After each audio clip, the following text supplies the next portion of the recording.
Tepat di persimpangan Gang Tupang 3 kawasan Jalan Serua, Ciputat, Kota Tangerang Selatan, Tangsel, arus lalu lintas di jalan tersebut kerap mengular.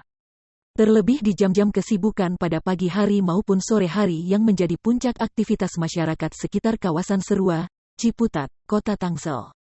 Momen tersebut justru meneteskan rezeki tersendiri bagi Asep Maralih 43 tahun, seorang juru parkir liar di kawasan sekitar.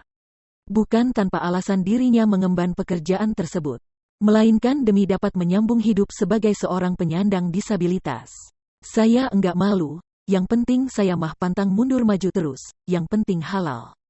Saya markir saja. Ya kalau ada kerjaan paling sambil bantu-bantu orang, ya bantu-bantu yang saya bisa, ucap Asep kepada wartakotalive.com saat ditemui di lokasi, Ciputat, Kota Tangsel, Jumat, tanggal 16 Juli tahun 2021. Asep bercerita kondisi kedua tangannya yang tak sempurna dialami sejak ia dilahirkan sang ibunda.